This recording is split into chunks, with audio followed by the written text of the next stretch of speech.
Muito bom dia a todos, então. Ela misturou José Marcelo com Marcel Mariano, que deve vir aqui, se eu não me engano, semana que vem. Nós agradecemos a todos pela presença, agradecemos a Deus pela oportunidade que Ele nos oferece para estarmos aqui, falar sobre esse tema. E há mais de 20 anos nós divulgamos a doutrina espírita, e nenhuma casa espírita já nos pediu para que falássemos sobre esse tema Deus. E nem mesmo essa nós oferecemos e foi aceito. É interessante isso, não é? Desde os tempos mais remotos da história da humanidade, os primeiros hominídeos, aqueles que já apresentavam a forma humana, ou seja, o espírito na fase da humanidade, já apresentavam também uma certa consciência acerca da existência num poder supremo que a tudo presidia. Costumavam cultuar os fenômenos da natureza, como raios, relâmpagos, trovões, bem como os elementos terra, água, fogo e ar, como linguagens da divindade que eles tentavam interpretar. Era chamada divinização da natureza. Com o tempo, fomos, porque éramos nós mesmos naquele passado, na verdade, julgando que havia agentes inteligentes na produção daqueles fenômenos, aos quais passamos a dar o nome de deuses, com D minúsculo, evidentemente. Deus dos raios, dos trovões, dos relâmpagos. Chega um momento, então, em que começamos a nos expressar verbalmente e começamos também a dar nomes a essa entidade superior. E foram muitos, e têm sido muitos, na verdade, como o próprio Deus, Alá, Jeová, Yahvé, Oxalá, Odin, Guaraci, Osíris e tantos outros. Nas primeiras cópias do Velho Testamento, o nome Deus era apresentado por um tetragrama, que não era uma palavra, mas um símbolo esotérico, cabalístico, judaico. YHVH, como se fosse uma sigla. Mas como pronunciar um tetragrama ou algo que não era uma palavra, composto por 4 consoantes, YHVH ou YHWH? Alguém dirá, extremamente difícil. Segundo os iniciados da época, os grandes sacerdotes, os grandes profetas, era necessário fazer um movimento em comum com a língua que só a eles era dado fazer para pronunciar esse tetragrama. Então, a finalidade, a ideia era justamente de dificultar a pronúncia desse tetragrama, a pronúncia do nome divino, tudo isso para que ele não fosse pronunciado por bocas impuras, em respeito, evidentemente, a Deus. Mas as Escrituras diziam claramente que o nome de Deus deveria ser pregado, decantado pelos 4 cantos da terra. E foi aí, então, que inseriram vogais, notadamente a partir da primeira Bíblia latina e depois da Vulgata, ano 384, de forma que assim, inserindo vogais, o tetragrama passou a ser pronunciável como Javé, Yahvé, Jeová. Nas primeiras traduções, repito, a partir do ano 384, a cargo de São Jerônimo, um trabalho que demorou cerca de 20 anos, a palavra ou o tetragrama YHVH foi definitivamente substituído pela palavra Senhor, já se descaracterizando, por assim dizer, o símbolo sagrado do tetragrama. Mas que Senhor seria esse? Sócrates, grande filósofo grego, nascido em torno do ano 459, 60 a.C., por incrível que pareça, um filósofo, alguém esperaria que oferecesse determinadas premissas para que entendêssemos melhor o que fosse Deus. Mas, curiosamente, ele fala pouquíssimo sobre essa entidade superior? Diz apenas que o universo inteiro é, de fato, coordenado por um ente supremo, mas que ele não ousava ou não o compreendia muito bem. Sócrates, como nós sabemos, pela sua doutrina extremamente consonante com os ensinamentos dos Espíritos, mereceu páginas iniciais da obra O Evangelho segundo o Espiritismo, editada em 1864. Portanto, dizia ele que o importante era conhecer a si mesmo, e por isso notabilizou aquela frase, que não é de sua autoria, mas que foi encontrada, esculpida no oráculo de Delfos, na Grécia: conhece-te a ti mesmo.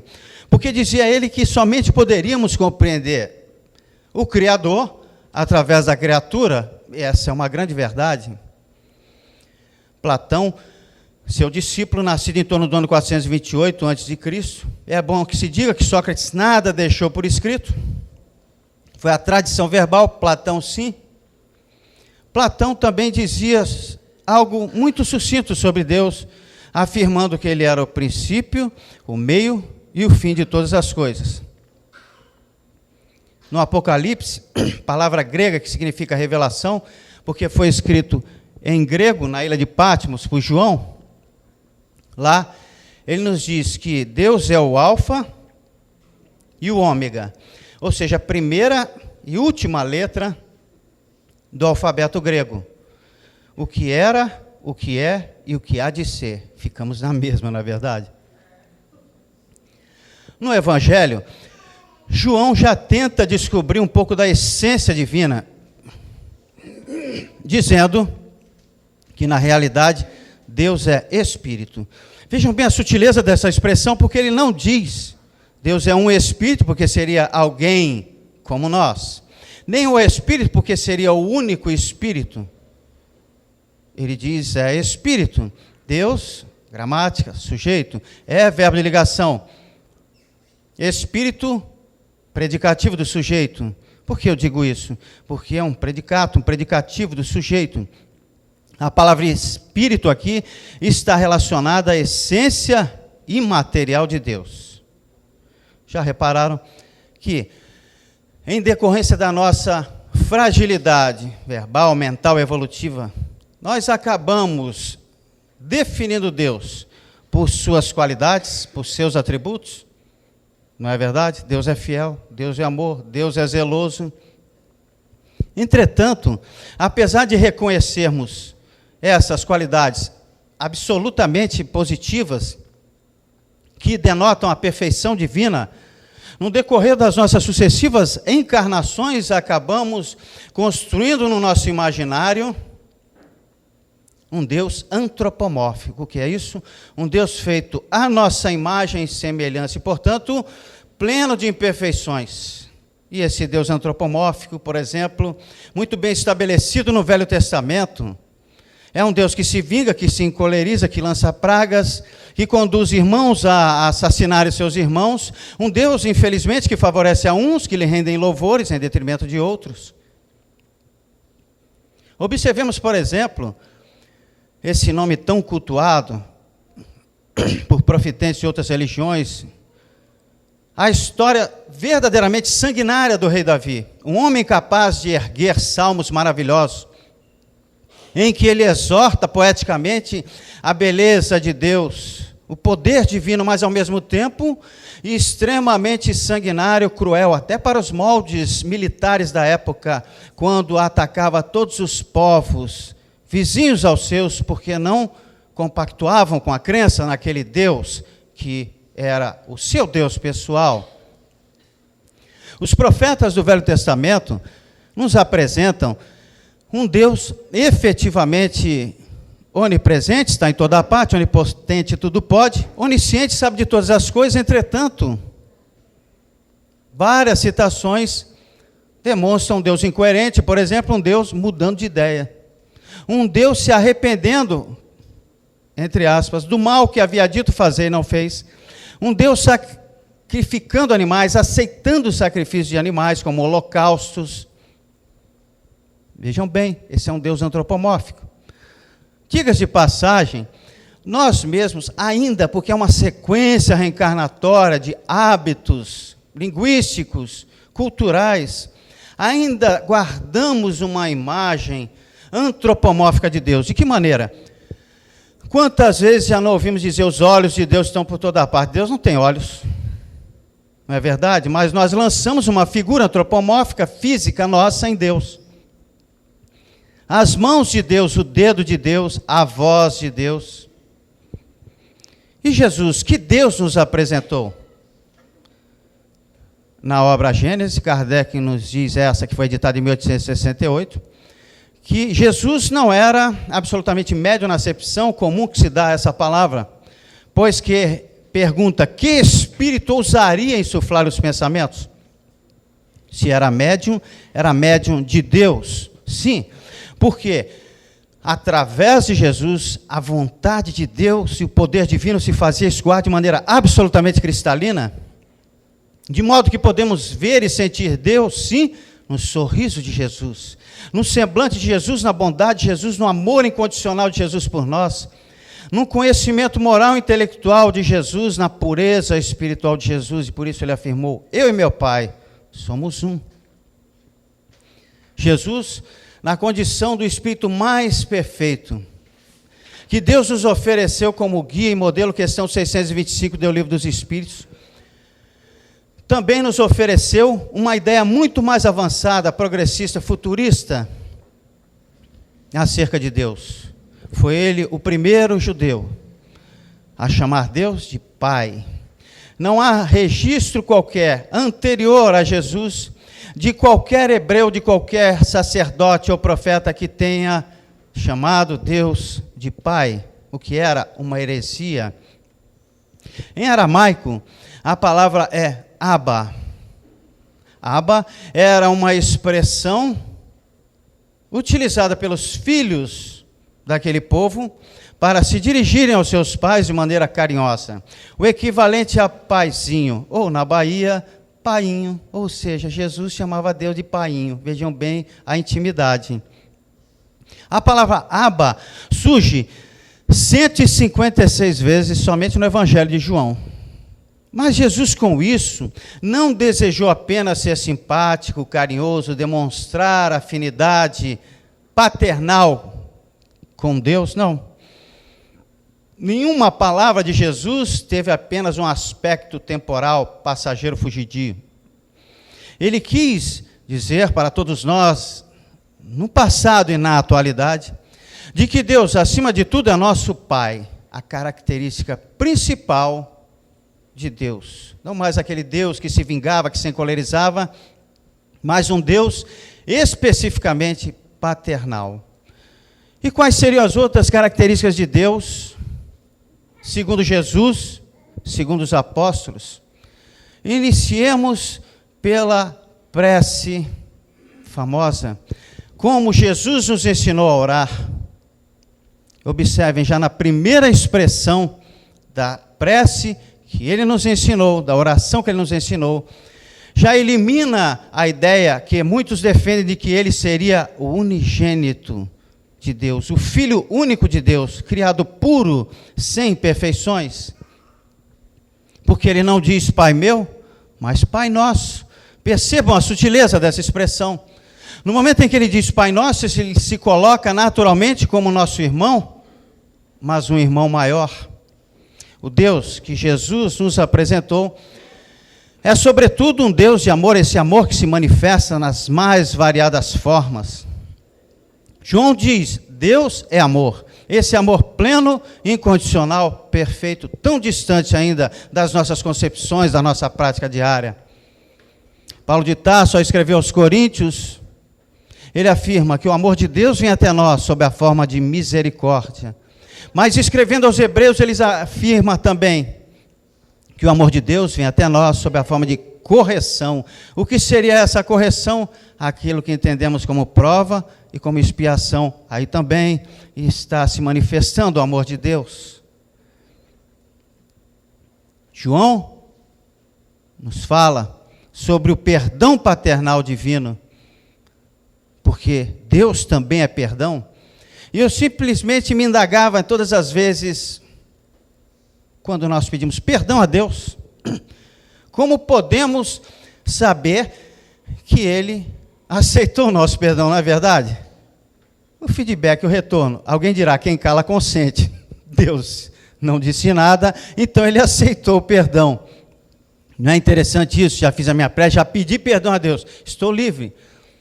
Eu costumo dizer o seguinte, que a resposta de Deus ao nosso pedido de perdão é exatamente a reencarnação.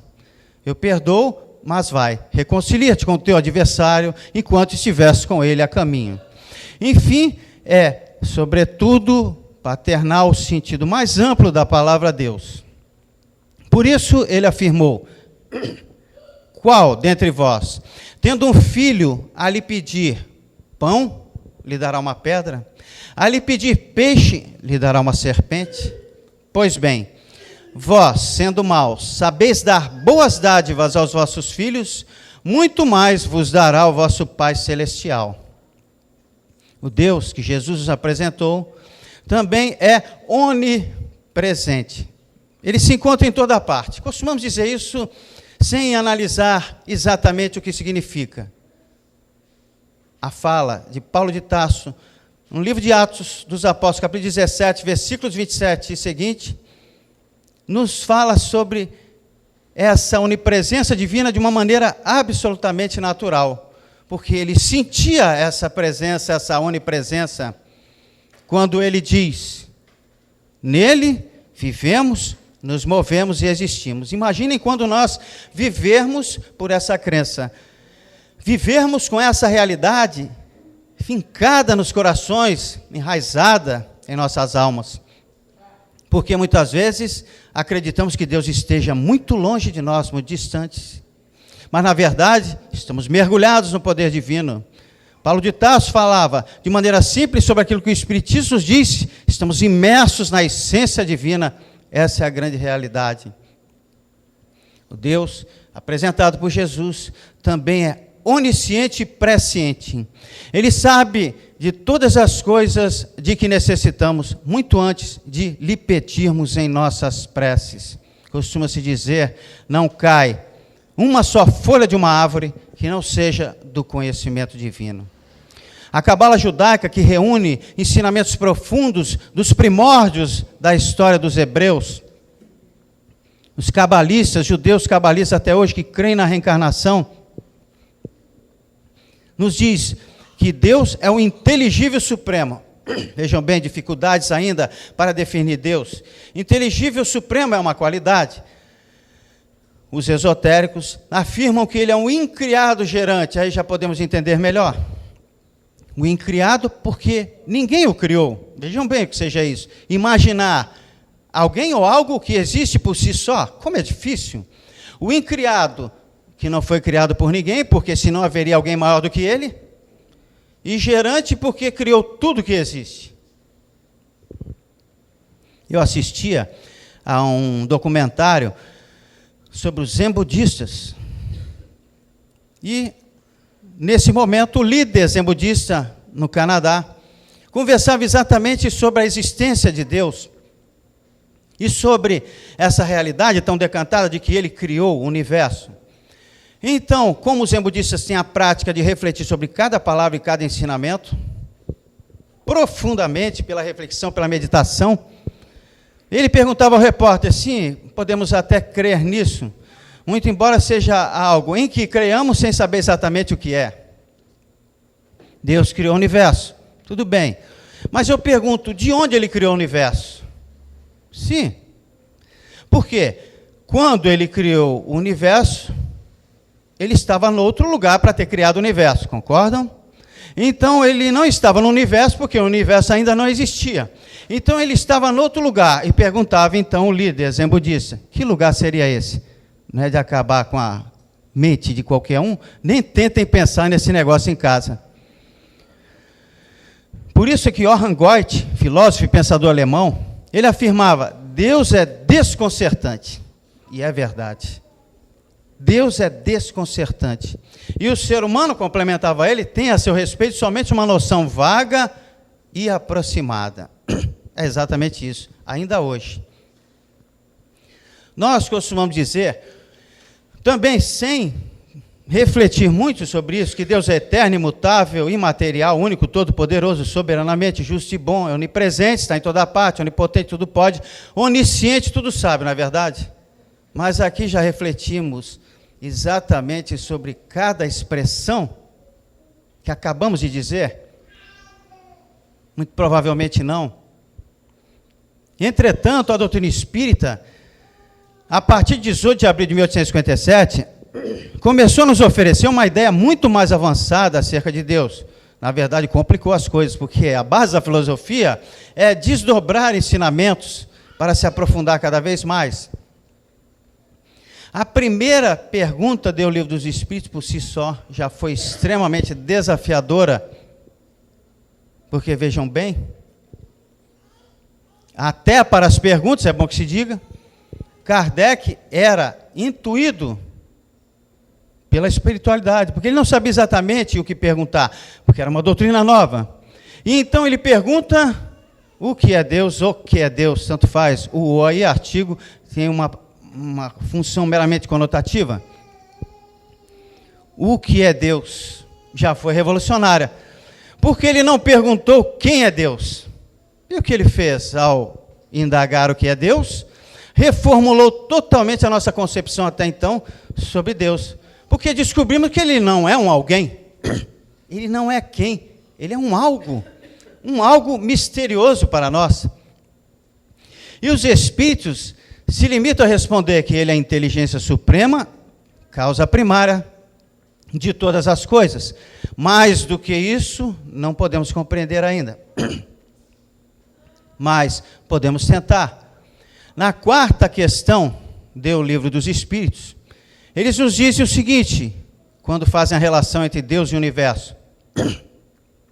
Não há efeito sem causa. Se há um efeito, há uma causa. Se o efeito é inteligente, a causa também é inteligente. Se o universo é um efeito absurdamente inteligente, e é verdade, a causa primária, a causa que lhe deu origem, também é inteligente, e no caso a inteligência suprema, que é Deus. A questão 621 do Livro dos Espíritos, Kardec indagava algo que poderia ser óbvio naquela época. Onde está escrita a lei de Deus? E talvez Kardec esperasse uma resposta óbvia, mas os Espíritos responderam que a lei de Deus não estaria registrada em compêndios do Velho Testamento, do Novo Testamento, nem tampouco nos princípios fundamentais que o Espiritismo vinha apresentando. Mas eles respondem simplesmente que Deus está inscrito em sua lei, em sua essência, na consciência do homem. Talvez hoje os espíritos respondessem no nosso inconsciente profundo. Significa dizer que Deus, ao criar os espíritos, que somos todos nós, nos impregnou, essa é a palavra, nos impregnou dessa genética divina. Todos nós temos aqui dentro da nossa alma esse DNA divino. Agora, podemos compreender um pouco mais acerca das expressões bíblicas de que fomos criados à imagem e semelhança de Deus, uma semelhança genética, DNA divino. E o que nos diz a ciência acerca de Deus? Cada vez mais cientistas nobres têm tentado investigar Deus. Desde 1687, Isaac Newton, grande físico e matemático, ao escrever a obra Principia, ele dizia, depois de ter investigado pelas leis da física e da mecânica, da matemática, enfim, essa inteligência suprema, que tudo que existe somente deveria provir dos conselhos e do controle de um ser superior. Pierre Laplace, astrônomo, matemático francês, desencarnado em 1827, quando entregou um exemplar da sua obra Mecânica Celeste a Napoleão Bonaparte, curiosamente, partindo de Napoleão Bonaparte, recebeu a seguinte pergunta: onde se enquadra Deus na sua teoria? E ele respondeu: eu não necessito da hipótese da existência de Deus, para formular a minha teoria, o meu estudo sobre a organização do sistema planetário. Mas a história registra um encontro bem interessante que ele teve com o Louis Braille, esse mesmo idealizador do sistema de escrita e de leitura para cegos. Louis Braille, cego, se eu não me engano, desde os 4, 5 anos de idade. Era, apesar de tudo, um professor, um cientista, acostumado à frequência em feiras de ciência. E numa dessas oportunidades, encontrava-se tateando uma maquete do sistema solar, esferas de metal muito bem trabalhadas, com metais preciosos, nobres. Quando, nesse instante, aproxima-se dele Laplace, ao entrar na feira, observa aquela peça, linda peça, e então pergunta quem a havia feito. E Braille, sabedor de que Laplace acreditava que o universo havia sido construído de maneira absolutamente casual pelo desencadeamento e encadeamento de fórmulas ou de reações químicas, físicas, respondeu, na verdade, Laplace, para minha surpresa, essa maquete surgiu aqui pela manhã. Ninguém a fez. Simplesmente, ela foi obra das leis da mecânica e da física e se formou de manhã. E Laplace, então, respondeu, como, Braille? Essa obra tão bem trabalhada, feita, diga-se passagem, por um renomado relojoeiro suíço da época, tem que ter sido feita por alguém. Então Braille responde, ora, Laplace, você acredita que o universo, com seus incontáveis astros, seus infindos planetas, galáxias, sua organização impressionante, foi criada pelo acaso, mas não acredita que esse modelo reduzido também tenha sido obra desse mesmo acaso. Laplace enxergava com os olhos do corpo e Braille, cego com os olhos da carne, enxergava com os olhos da alma. Constantemente citava o Salmo 19, que diz, os céus manifestam a glória de Deus e o firmamento anuncia a obra de suas mãos. Edwin Conklin, biólogo norte-americano, desencarnado no ano de 1951, numa época em que se discutia se a vida teria sido criada pelo acaso, como queriam os cientistas materialistas, ele afirmou, a hipótese de a vida ter sido criada por acaso é semelhante à probabilidade de um dicionário ter surgido inteiro, pronto, após a explosão de uma tipografia. Albert Einstein, um dos maiores, se não o maior gênio da humanidade do século passado, certa feita escreveu uma carta ao seu amigo filósofo judeu como ele, Eric Gutkind, repreendendo-o por julgar e apregoar que o povo judeu tinha uma supremacia em relação a todos os demais povos da terra. Até hoje eles acreditam nisso. Por isso a carnificina que estamos presenciando na atualidade. Deus está conosco, não está com ele. Os tempos passaram e eles continuam os mesmos. Enfim, repreendendo e ao mesmo tempo dizendo, naquela mesma carta arrematada ano passado, se eu não me engano, pela bagatela de 3 milhões de dólares, que a palavra Deus para ele era apenas o fruto das fraquezas e dos equívocos humanos. Vejam bem, a que Deus ele se referia? Aquele Deus antropomórfico, um Deus cruel, terrível, a quem devíamos temer e não amar, um Deus que se vingava, que se encolerizava.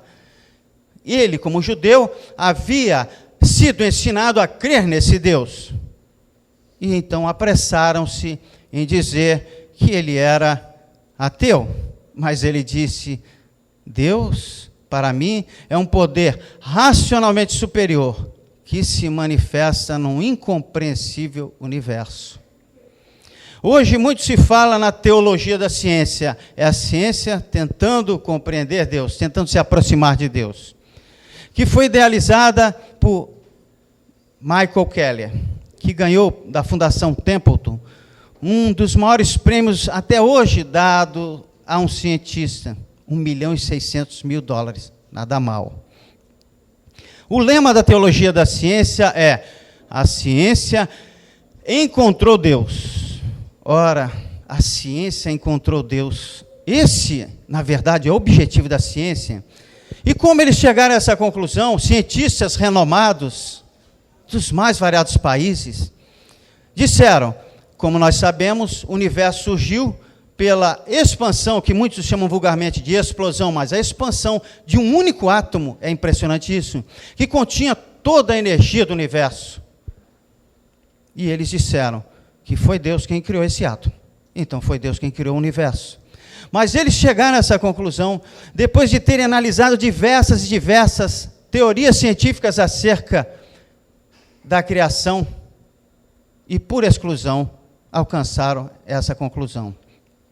O ano de 2012 foi extremamente importante para a ciência, eu diria, para o espiritismo, que vem sendo comprovado pela ciência, porque se alardeou a descoberta do bóson de Higgs.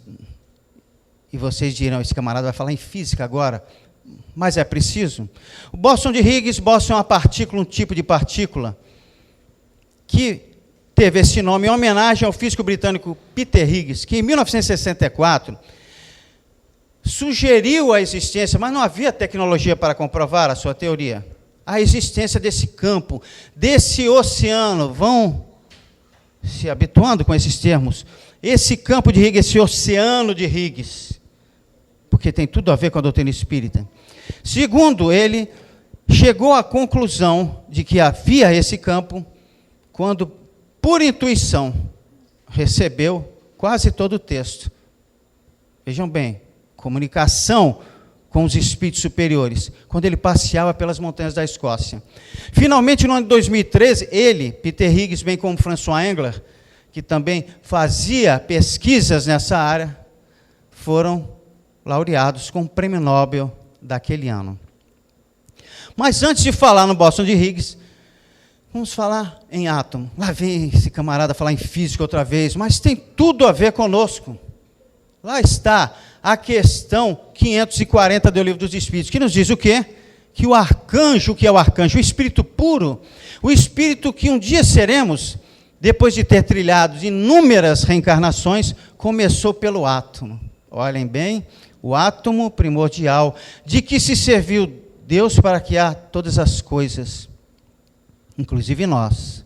A palavra átomo quer dizer tomo divisível. Seria aquele último processo, último estágio da matéria, que não admitisse mais divisão.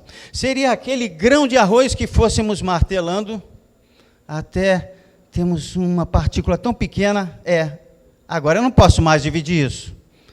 O objetivo da ciência é exatamente esse: chegar àquela menor partícula da matéria que não se possa mais dividir. O átomo primordial, de que nos fala já a questão 540 do Livro dos Espíritos, desde o século XIX. Desde então, 18 de abril de 1857, e essa questão em 1860, o Espiritismo já nos fala sobre isso. Muitos anos depois, então, da intuição de Higgs, pesquisadores do mundo inteiro construíram, na fronteira da França com a Suíça, o chamado colisor de partículas. 170 metros abaixo da Terra, 27 quilômetros de circunferência, 10 bilhões de dólares de investimento. Eles não iam investir tanto assim por nada, por uma experiência qualquer. A ideia era reproduzir em laboratório a grande expansão que deu origem ao universo. E de que forma eles fariam isso? Imaginem, por exemplo, estamos na pré-história, alguém nos apresenta uma laranja. Não temos uma faca, mas temos uma parede. Qual a melhor maneira de descobrir o que está no interior da laranja? Arremessarmos a laranja contra a parede. Quanto maior for a força de impacto, em mais pedaços a laranja vai se destruir, se compartilhar, se partilhar. Não é verdade? E foi então que eles fizeram, colocando, vamos dizer assim, grãos de areia, prótons, correndo em sentidos contrários. Uma batida, uma colisão de dois veículos a 40 km por hora já é uma destruição, e tanto, na verdade. Imaginem a 300 mil quilômetros, não por hora, mas por segundo. Pior ainda, foi o que eles fizeram. Colidiram os prótons, os grãos de areia, e se dispersaram em outras ainda menores partículas, porque antigamente acreditava-se que o átomo era indivisível, surgiram os quarks, os fótons, enfim, descobriram o bóson de Higgs. E aí entra a doutrina espírita. Por quê? Bóson de Higgs foi chamado de partícula-deus, muito mais por jogada editorial, porque o autor queria colocar um nome dessa partícula, a partícula amaldiçoada por Deus. E o editor disse, ninguém vai comprar um livro com esse título. Então troque por partícula-deus. Você abre o livro, não tem nada sobre Deus, mas acabou vingando, porque essa partícula, esse campo está em toda parte. Qual a função do bóson de Higgs? Permitir com que a matéria fique coesa. Sem o bóson de Higgs não haveria essa prancheta de acrílico, não haveria aquele mármore. Nós não poderíamos estar encarnados, a matéria ficaria dispersa, não se submeteria à lei da gravidade. E o que tem isso a ver com a doutrina espírita? Questão 27 do Livro dos Espíritos nos fala sobre o plasma divino de que se utilizou Deus para criar tudo que existe. O fluido cósmico universal, tal qual o bóson de Higgs, ele tem a característica, uma das principais propriedades de permitir com que a matéria se sustente no planeta, como um campo no qual estamos imersos, fluido cósmico. Permitir com que as cadeiras possam se manter sólidas. Exatamente uma das propriedades do bóson de Higgs é a ciência se aproximando cada vez mais dos postulados da doutrina espírita, e por isso Kardec submeteu a doutrina espírita aos avanços da ciência, ao dizer em A Gênesis capítulo 1, item 55, o espiritismo, andando de par com o progresso, jamais será ultrapassado, porque se novas descobertas lhe demonstrassem estar em erro acerca de um ponto qualquer, ele se modificaria nesse ponto. Se uma nova verdade se revelar, ele a aceitará. Aí está, cada vez mais, a ciência confirmando sistematicamente, passo a passo, todos os princípios, e assim será, que a doutrina espírita abordou pela revelação dos espíritos, mas com profundidade científica. Aí está também a ciência a contribuir para que possamos crer cada vez mais em Deus. Essa é a verdade. Mas o que é de fato crer em Deus? Alguém pode confundir crença com fé. Crer em Deus é acreditar que Ele exista. Fé vem do latim fides, que quer dizer harmonia, sintonia, fidelidade com as ondas magnéticas emitidas por Deus. Pode-se muito bem crer em Deus e não se ter fé em Deus. Pode-se crer que Deus exista, mas não viver sintonizado com as energias divinas. E eu repito a pergunta, o que é de fato crer em Deus? A Justiça Federal em São Paulo, no ano 2013, condenou a Rede Bandeirantes a se retratar publicamente, oferecendo à população brasileira esclarecimentos sobre a diversidade religiosa e a liberdade de consciência e crença no Brasil. Por que isso? Porque o nobre apresentador José Luiz da Atena, que faz aquele programa maravilhoso, relaxante, não é verdade? Depois do programa você vai verificar, filha, tudo bem com você? Onde é que você está? Vai trancar todas as portas, não é verdade? Antes de uma reunião mediúnica, é o programa ideal.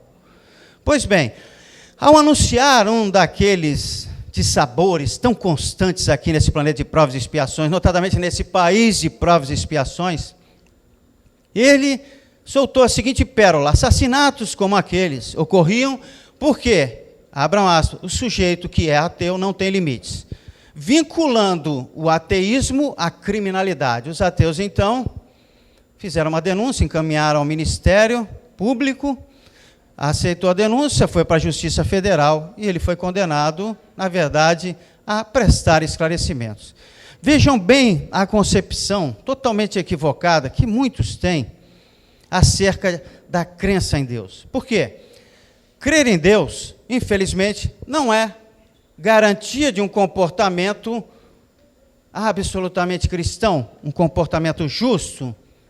Não. 99% dos brasileiros disseram, eu creio em Deus. Mas de que maneira eles creem em Deus? Não é verdade? Eu assistia a uma reportagem em que um jovem estelionatário, já com 10 anos de estrada, se vangloriava por nunca ter sido preso até então. E o repórter perguntava, você nunca foi preso? Por nada. Tantos estelionatos? E ele disse, graças a Deus não. Olha, ele acredita em Deus. Ele deve acordar de manhã, fazer uma prece, Senhor, ajuda-me a fazer um bom estelionato no dia de hoje. Não é verdade? Ele acredita em Deus. Assim também, grande parte dos assassinos, graças a Deus, escapei da polícia. Dos corruptos. É isso. Quiséramos nós que 99% dos brasileiros que apregou crer em Deus, praticassem minimamente essa crença em Deus. Isso aqui seria um paraíso, né? Seria uma maravilha. Por outro lado, aquele que se diz ateu, muitas vezes é ateu graças a Deus. Porque às vezes na prática diária, no convívio fraterno com os seus amigos, com a sua família, num trânsito, ele é muito mais cristão, na prática, repito, do que muitos daqueles que apregou pelos 4 cantos a sua fé em Deus. E por que isso acontece? Explicação da doutrina espírita, repetimos a questão 621. Muito claramente nos diz, a lei de Deus está inscrita em nossa consciência, não conseguimos e jamais conseguiremos nos desligar dessa conexão, desse vínculo indissolúvel com Deus. Então, o ateu também, como os profetas de todas as religiões, possuem Deus em suas consciências. E por isso, já podem praticar o bem sem rótulos. Não pertencem a nenhuma vinculação religiosa. E, aliás, a finalidade da doutrina espírita, já nos dizia Allan Kardec na introdução do Livro dos Espíritos, era desenvolver o sentimento de religiosidade do ser humano. Eis aí a grande chave que a doutrina espírita apresenta. A doutrina espírita jamais desejou se estabelecer na Terra como uma religião, mas como um meio para que atingíssemos e desenvolvêssemos a religiosidade. Por isso, Leon Denis nos afirmou que, na realidade, o Espiritismo não seria a religião do futuro, mas o futuro das religiões, pelos seus princípios fundamentais que se estabeleceriam. Enfim, Deus está em toda parte. Todos nós já ouvimos de alguma forma aquela expressão, ter uma experiência com Deus, não é verdade? Todos nós já tivemos alguma experiência com Deus. Todos nós, em algum momento das nossas vidas, ainda que imperceptivelmente, tivemos uma experiência qualquer com Deus, que modificou os nossos destinos, os nossos rumos. É verdade? Por exemplo, Maria de Magdala, Saulo de Tarso, ambos chegaram a Deus através de Jesus. Sim, Jesus é um dos caminhos, claro, talvez o mais efetivo. E então promoveram talvez os 2 mais efetivos exemplos de reforma íntima no Evangelho. Judas Iscariotes chegou a Deus através do arrependimento, através da sua reencarnação redentora posteriormente, no século XV, ao nascer em 1412, numa pequena, paupérrima aldeia de Dom Remy, na França, reencarnando no corpo de Joana d'Arc e desencarnando em 1431 numa fogueira infamante, abandonado, vilipendiado, tal qual o próprio Cristo, para se libertar definitivamente do seu problema consciencial. Irmã Dulce, o anjo bom da Bahia, 30 anos dormindo numa poltrona arqueada e sempre acordando animada para recolher produtos na feira para alimentar os meninos da Bahia, encontrou Deus através da prática da caridade. Madre Teresa de Calcutá encontrou Deus através da misericórdia ativa diariamente. Ela, Madre Teresa, que muitas vezes, em vista do sofrimento que presenciava, até chegou a descrer naquele Deus, mas foi um momento de fraqueza. Ela, um dia recebeu a seguinte pergunta: a senhora, madre, já viu Deus em algum momento na sua vida? E ela respondeu: meu filho, vejo Deus todos os dias, nas crianças desamparadas que eu recolho, nas chagas terríveis que eu ajudo a curar, nas mulheres desvalidas que eu amparo, nos velhos que eu recolho e que aqui passam a morar. Eu vejo Deus todos os dias, meu filho. Allan Kardec descobriu Deus através da codificação da doutrina espírita. Antes, declarava ele, não sentia um grande sentimento de religiosidade ou de união com Deus, até que a codificação da terceira revelação fez com que ele se aproximasse de Deus. Chico Xavier encontrou Deus através da mediunidade santificada, tendo atendido a mais de 1.100.000 pessoas só pelas cartas psicografadas e outras milhões que leram seus livros, 412 títulos, em que ele favoreceu o mundo inteiro. Enfim, a obra O Pequeno Príncipe, de Antoine de Saint-Exupéry, nos diz: Deus é invisível, e na realidade diz mais, o essencial é invisível aos olhos. E é verdade. Deus é invisível aos nossos olhos, mas Ele é essencial para as nossas vidas. Todos nós buscamos Deus em cada passo que damos, ainda que não saibamos exatamente para onde estamos caminhando, essa que é a verdade. Mesmo que sejam atalhos equivocados, todos nós buscamos Deus em cada passo que damos, em cada encarnação que vivemos. Costuma-se dizer, existem muitos caminhos para chegar a Deus. Todos os caminhos se levam a Deus, é verdade. Pode ser o caminho da prova, da dor, da expiação, da ciência, da filosofia, da religião. Todos os caminhos levam a Deus. E mesmo numa única vida, pode ser que nós tenhamos trilhado vários caminhos até chegar a Deus.